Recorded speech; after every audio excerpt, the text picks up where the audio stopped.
Alright, so I'm trying to platinum over 100 games in a list created by the community. Now, if I can't do this before the channel hits 850,000 subscribers, then I will shave my head bald and look like a base character from a video game. So make sure to drop a like and subscribe. Alright, so today I chose to platinum Silent Hill 2, the remake, of course, which just came out last month as a matter of fact, although you probably already know that. And everyone also knows that this game is a classic, a banger, all of the above. So let's just jump right in. The game has 44 total trophies, including the platinum, and it only took me 2 full playthroughs and a mere 18 hours to get every single trophy. Stage 1 to getting the platinum is to do a full collectible playthrough, since basically every collectible trophy is missable, because if you miss one, you can't just do a chapter select or even a new game plus to get it. Also, during this first playthrough, there is some endings to aim for. However, I honestly had no clue what the hell I was doing, so we won't even talk about what ending I get. It's unfortunate to say the least.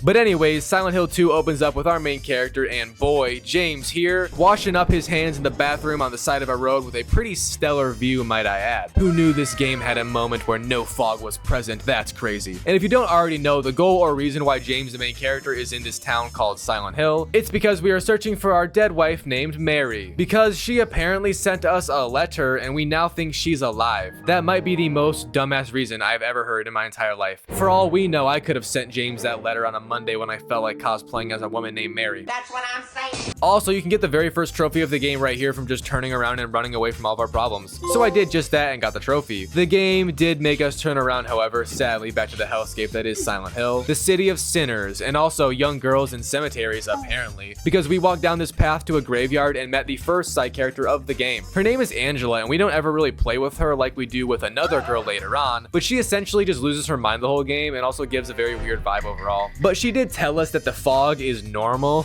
I don't know how much I believe that, but okay. She also pointed us in the direction of the main town, which James believes has got to be the best place to find Mary, obviously. I mean, where else would she be? Actually though, now that I think about it, the graveyard might have been a better place to look. I'm just saying. Oh my god! However, once we did make it past some fog and into the town, we got the first story trophy of the day just for entering it right here. Now, there wasn't any enemies right away in this town, but the first thing we had to do was follow after this creature that was very obviously an enemy. However, James seemed to think it was a person. But we followed that creature into a house and then got a radio and also a wooden plank as our first weapon. I then beat the living last breath out of that enemy, which wasn't hard to do. I also went into my inventory real fast and turned off the radio because there's a trophy for beating the game without using it. And even after beating it in New Game Plus with the radio, I'm not sure what it really does, to be honest with you. You can't exactly just start playing Clash of Clans on it, so it really serves no purpose, seeing as James' last known associate died 3 years ago.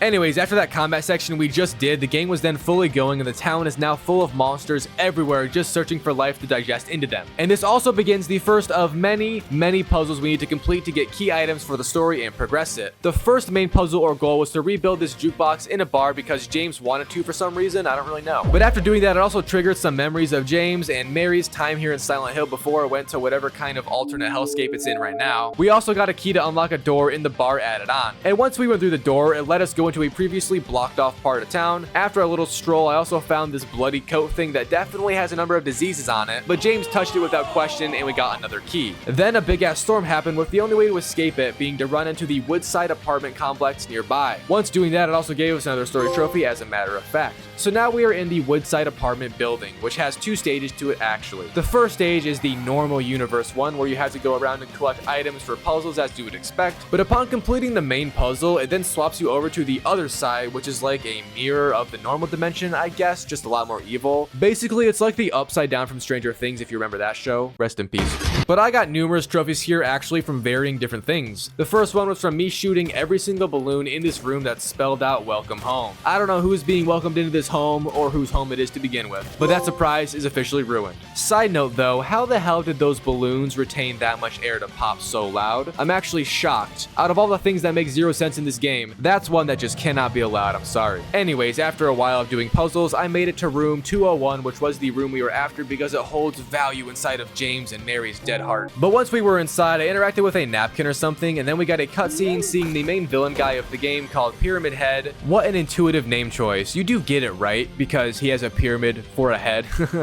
God, that's so 2001.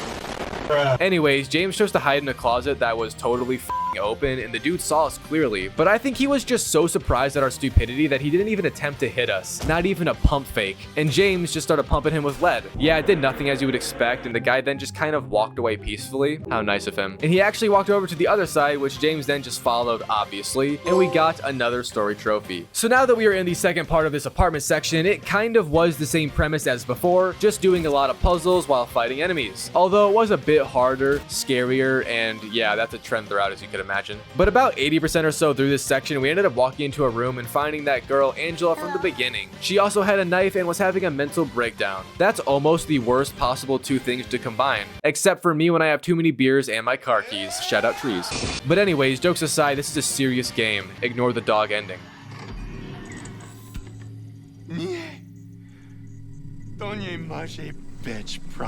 What did he say?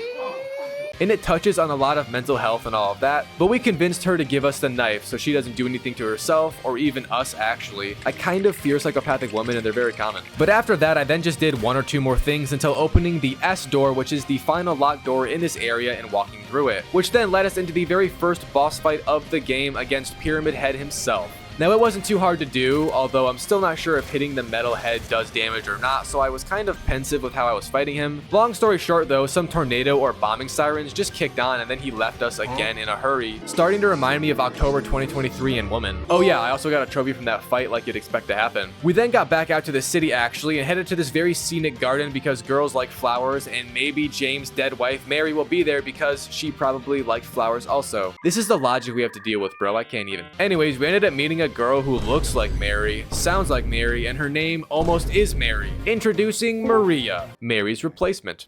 Smash. But yeah, she was just sitting on this dock, and then after chatting to us and finding out that we were searching for someone, she decides to just help us because that's normal. Why would you not tag along with some random dude searching for his dead wife in an abandoned town with very weird weather patterns? Totally normal. This generation of women don't think, I swear. But aside from just adding to the story, she also did have a lot to do with this game's endings and trophies, which we will touch on again when we get there. But for now, I got another trophy from just interacting with a already eaten pizza in a bowling alley. Small town classic. I also did another trophy here from breaking 50 windows total in the game, which I saw when going through them beforehand. And since there was so many cars, I just went from car to car and smashed open windows to get the trophy easily. I also got another trophy here from trying to open 50 locked doors at the motel/inn place we needed to go to for the story. And I also think you could just farm this on one door, but I didn't do that for the most part of the 50 doors. A bit later on, Maria also took the lead and we had to follow her to a special place as she calls it. Turns out that was the strip club. I was thinking she might be dressed a little too revealing for the circumstances we were in. Actually though, I'm just joking around. We didn't go to the strip club because it was the special place we were after, even though it definitely is. Instead, she wanted to take us to the statue in the gardens, which resembles some old folklore story about a simp in a boat. You figure out the rest, damn it. While here though, we also heard a little girl scream, whose name is Laura, by the way. We met her earlier on in the story and I didn't mention it, but she was inside this movie theater right next door with Eddie, who is a fat I hate that guy, and also we did meet him earlier, but I also did not say. Laura, however, took us on a little chase through the theater and then outside into a nearby hospital, and who doesn't love hospitals and horror games, am I right? I also got another story trophy once entering it. So we are now in a similar situation as the apartment stages, where the hospital kind of acts in the same way, with us just doing a ton of puzzles and combat, with it being much harder and scarier than before. And I did so much combat actually that I got a trophy from 75 kills with melee weapons right here while doing a puzzle outside. And the entire reason and goal we were in the hospital to begin with was because we were chasing after Laura, of course, and we finally found her after hours. She then tricked us into this random room, locked us inside, and of course this room had a boss in it. This boss, however, can be killed and is much easier than the pyramid head from earlier. Now I have no idea what the boss is called because it's pretty much just an ugly creature in a rusted out cage, but it kind of resembles something. Your mom. No new knowledge can be extracted from my telling. Also, I did get a trophy once I killed it, but immediately after that trophy popped, something just grabbed us and took us away. Only to not kill us, though, which, thanks, I guess. But that took us to the basement of the hospital, which was kind of AIDS. I mean, the entire hospital section overall was, but ultimately, after solving everything we needed to and reaching the exit, we ended up getting chased by the pyramid head with Maria, who showed up again. And sadly, although Maria was faster than us, with that running form, which is insane, by the way, she still ended up not making it to the elevator in time, and we couldn't save her. Yeah, she got stabbed right in the chest, and rest in peace is all I gotta say. James was also totally devastated by that, but when life kicks you to your knees, you gotta stand back up, and he did, goddammit, which gave us another trophy. Anyways, the game then moved on in usual succession to us back in the streets, and I actually returned to the motel from earlier and went to a room that had a trophy attributed to us looking at a wall. How deep and intuitive indeed. The next part of the game then had James head to the Silent Hill Historical Society building. By the way, any small town that has a damn historical society and barely shows up on a map sounds like home to me, baby. Let's go. But yeah, we basically spent zero time in that place and instead just ran down this infinite staircase to the depths of hell, or a prison, apparently. And this is kind of when the game became, in my eyes, a total confusing mess if you try to imagine it being real, and not from the perspective of James just losing his mind. Like, come on, dude. Staircases that deep and angled are a thing only in Minecraft, not the real world.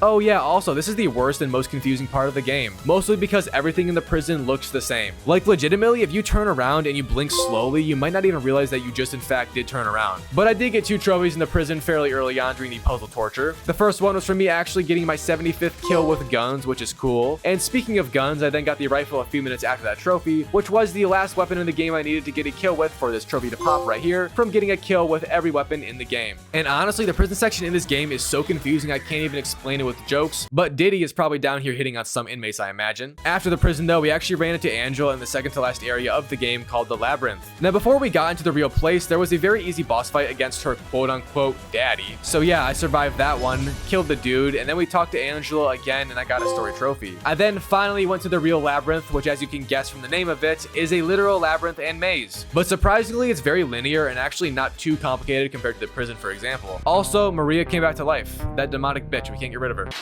Also, at this point, I'm tired of explaining the game's format. You just do puzzles and fight people. It's the same in every area, but that doesn't mean it's not fun. I had a blast doing it. But while I was in the second to last area out of 3 in the maze, I found the Pyramid Head's own little home he had for himself, and I got a trophy from breaking in like a squatter in New York City. We also ended up stealing the Pyramid Head's sword and just dragging it to this exit because the monster door is afraid of the sword, I guess. So that let us finally leave the labyrinth, and we actually ran into Eddie right after. Not the first thing I wanted to see now that I'm breathing fresh air again, but it's okay because we killed him. Yeah, there was a fight against him and he actually does a load of damage to us because he just runs around and then shoots his gun. Totally not up to code. Also, I have to say, James is the most slow piece of shit you could ever have in the game. How are you not able to keep up with Eddie? Bro is pushing 20 years old, looking 45, and has the heart of a donkey with cholesterol higher than Travis Scott. And you're telling me he's faster than James, the mentally ill fit man? Yeah, okay, game. First, the Minecraft staircase disrespect, and now this, I can't take it anymore. Also, I did get a trophy once I killed him, so it's okay. The next part of the game then had us row a boat across the Toluca Lake to make it to the Lakeside Hotel, which is across the lake on its side, if you can't guess. But there's also a trophy here from just sitting in the boat for 10 minutes and reflecting on our past, or becoming depressed as James looks. And I got that right here. I then rowed the boat to the hotel and got a trophy once we made it to the Lakeview Hotel, which is the final area of the game and where numerous trophies are gotten, as you can imagine. The puzzles here also aren't that hard, so I'm not really going to mention them. But the first trophy I got was from actually interacting with Red in the basement of this hotel. I imagine this is a reference to something, but if not, always remember, life is like a corn dog.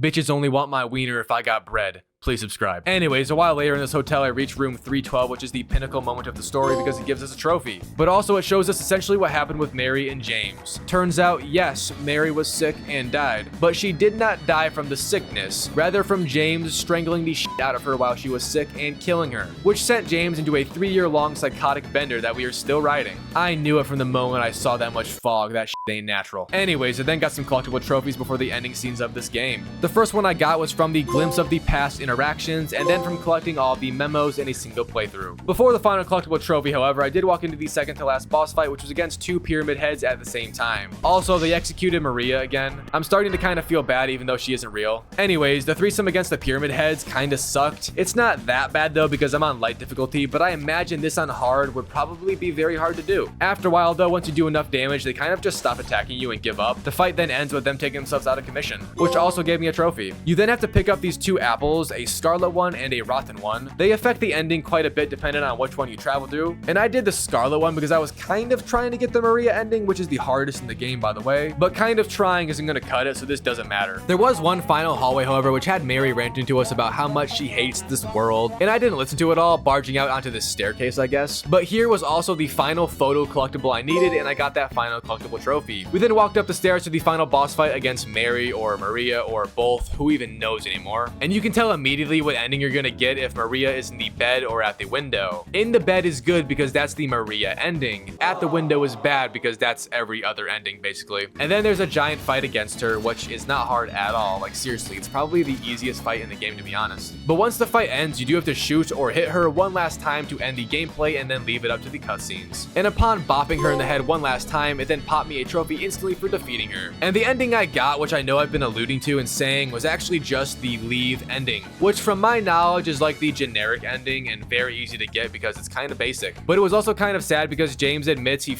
hates Mary and all of that while she's just on her deathbed. Damn, Daniel! It then plays over some more B-roll footage and James and Laura walk off into the glorious fog. I then got 3 trophies. First for beating the game in under 10 hours, then for the leave ending, and then finally for beating the game without the radio. I then did replay the end a few times to try and get the other endings I was going after. I couldn't quite manage to get the Maria ending, but I did get the other one, and what helped me do it was just staying on critical health the entire ending sequence and using the other door's apple, which was very significant change. And that cutscene was more realistic and showed James reflecting on Mary's death and what he did to her in a much sadder sense, saying he essentially is devastated without Mary and can't go on any further. Dramatic car start. And here's that trophy pop. Alright, so now it's time for stage 2, which just has us going into New Game Plus to get all the remaining trophies in one more playthrough. Also, you can find a chainsaw right in the intro for this trophy right here. But anyways, the way I got all the other endings in this playthrough was by grabbing the items needed for all of those New Game Plus endings while just progressing the story. And also making sure to really go after that Maria ending, doing everything suggested, which included staying at max health the whole time, talking to her whenever possible, saving her from damage and all the different items you need to both interact with and not interact with for her ending. But then when it was the ending of the game, I made a very smart save right before the point of no return in the hotel, and then I did finish off the game Maria ending style, which still plays the same as usual, but as you can see, she is in the bed, thank the Lord. So yeah, they then talked again like usual, and we fought, I won, but this time the ending scene showed us and Maria sort of agreeing to be together, and James is quote-unquote starting over with Maria. Also, the game does allude at the very ending that she might have the sickness also, just maybe. Oh yeah, I also got 3 trophies here. The first one was from beating the game on New Game Plus, then the Maria ending, of course, and also I got the trophy from not using any guns as well. I then reloaded my save to the previous spot I mentioned, and I had the dog key collected from earlier, so I just used that on the room next to 312, which then triggered a very funny meme ending with a dog just doing something in this room. And there was also no ending fight against Maria, just simply dog and us. I then reloaded my save once more and got the UFO ending, which was from using this blue gem in 4 special spots around the map when a UFO sound effect is heard, and it kind of just charges up the gem to then get this very odd ending, but yeah, it was a trophy. I then had one more ending to get called the Rebirth ending, which was from grabbing these 4 new collectibles around the map in New Game Plus, and I again just reloaded my save, then grabbed the last one, which was so conveniently in the room next door, and I played out the game and got a new cutscene where James just rode his boat away. How nice. I did get 2 trophies though, actually. First was from that ending, and then from getting all the endings in the game. Sadly though, I was missing 1 trophy, and it was from me stomping 50 enemies to death, which is my last trophy because this mechanic just sucks. Pretty much every single time there's an enemy that's on the ground, James just smacks it with his weapon, avoiding the stomp kill, which is really annoying. So I just farmed those in the very first part of the story since there was a lot of easy enemies wandering about. And once I did reach 50, I got the final trophy and the Platinum Trophy pop added on. So that was the Silent Hill 2 Platinum Trophy experience. Overall, I loved the game. I'm a huge fan of this horror style. It's a lot like Resident Evil games nowadays, and it's pretty much just peak gaming overall. The whole plot and story was also a banger, and that twist with James killing Mary was very surprising, and I was kind of shocked low-key. So rating Silent Hill 2 out of 10, I'm gonna give it a 9. Only because I can't give a game a 10 when collectibles don't save in New Game Plus. I'm sorry, it's just the rules. And yeah, I have to go poop.